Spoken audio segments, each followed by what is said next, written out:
This Torah class is brought to you by TorahAnytime.com.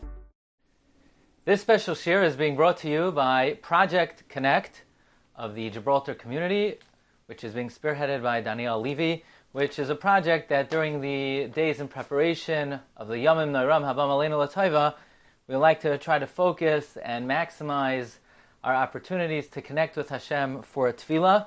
I did have the opportunity to give a special shiur to some of my close friends in Gibraltar about a year ago, and over the course of the year we had other opportunities to connect via TorahAnytime.com. As I've mentioned, Gibraltar is one of my favorite Jewish communities, as aside from the land of Israel, Gibraltar has the highest per capita Jewish population of anywhere in the world. So it is a great honor to join you today, and I want to share with you the following thought from the Chovos Halevavos of Rabbi Bachya ben Pakuda. The Chovos Halevavos is such an important sefer that it's reputed that the Rambam himself kept the Chovos Halevavos on his table, and in fact the Chassam Sofer would begin every day, he would begin his shiur with 15 minutes of teaching his Talmidim from Chovos Halevavos, and the Chassam Sofer would say that a day that would go by without teaching the Talmidim from Chovos Halevavos, he would feel a cooling in his service of Hashem and his avodas Hashem. When we come to Tefillah, there is, and it seems to be a very fundamental lack of appreciation of what we're trying to accomplish. The Gemara tells us, Kerum zulus v'nei adam elu dvarim ha'imdim berumay shalaylam v'nei adam mezalzam b'hem. There are things that stand at the pinnacle of the world and people undermine them. People don't treat them properly. And the Gemara says that refers to Tefillah. And I think all of us feel, we come to shul and we look at the siddur and it's, we look, okay, we have to say 100 pages and we have 35 minutes, okay, 3, 2, 1, bah! And we start and we hope we finish by the time the time is over.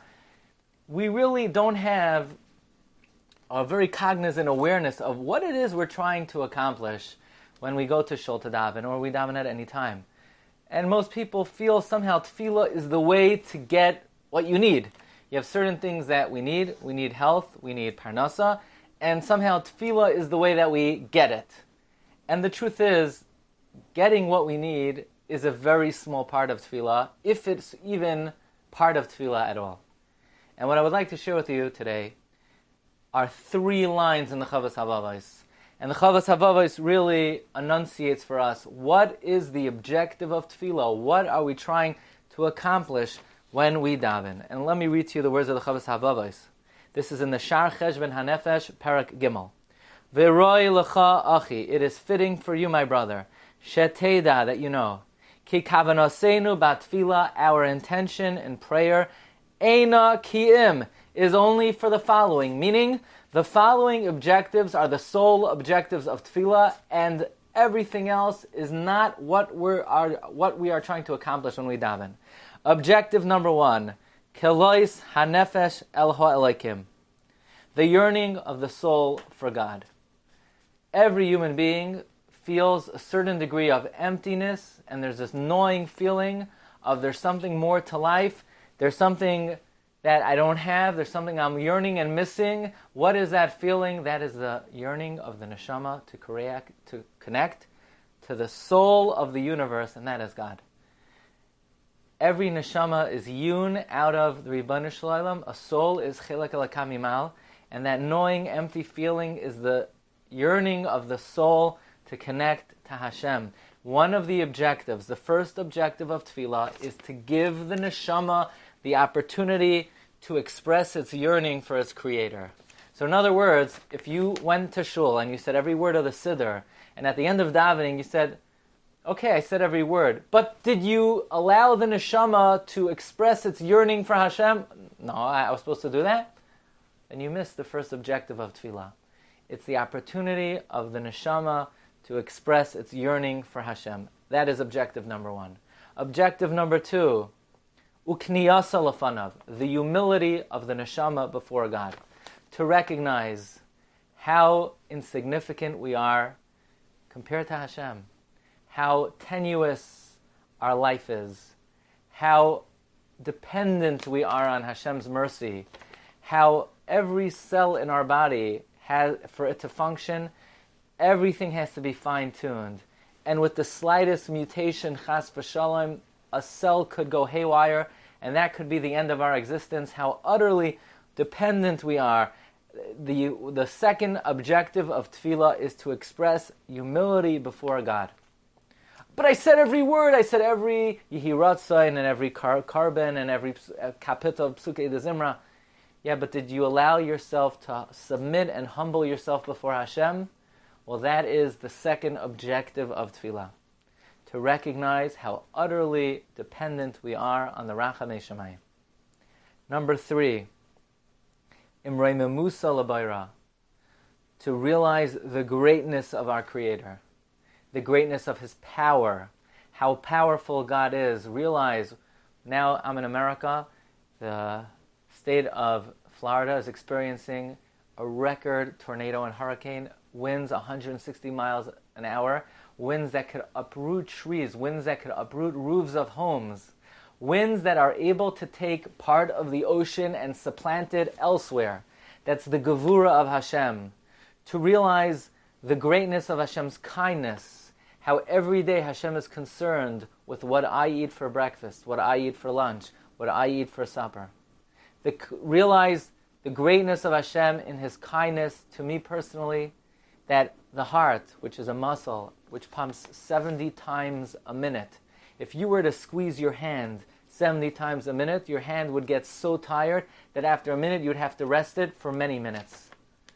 How does the heart keep on pumping 70 times a minute all day long, for days and weeks and months and years with no battery? Who's pumping the heart? Realize and recognize the kindness of the Creator. That is the third function of tefillah, to recognize the greatness, the power, and the kindliness of Hashem. That's the third objective. Objective number 4, v'shivcha v'haida'asa l'shmai, praising and thanking Hashem. You could say every word of tefillah, but did you thank Hashem? Did you sincerely offer gratitude for Hashem that today my liver is operational? Whenever you eat food, the liver absorbs vitamins, and it could excrete that vitamin in a year's time when the body needs it most. Did you thank Hashem today for the functioning of your body? Did you thank Hashem for the gifts of life, for air, that your lungs are able to take in the oxygen and bring life-giving powers to every cell of the body? Did you thank your Creator? Yeah, but I said Karbanis, I said Psukei Zimra, I said Brachos Kriyas, I said Shemona Esrei, I even said the Psukim to remember my name. Yeah, but you blew it! You forgot to earnestly, sincerely thank Hashem for something in your life. That is the fourth objective of tefillah.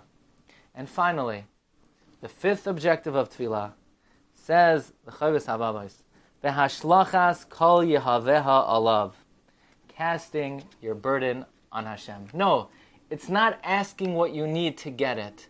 It's the exercise in realizing that merubei tzarchei amenu, I have so many needs, you have so many needs, there's so many things that we ask Hashem for.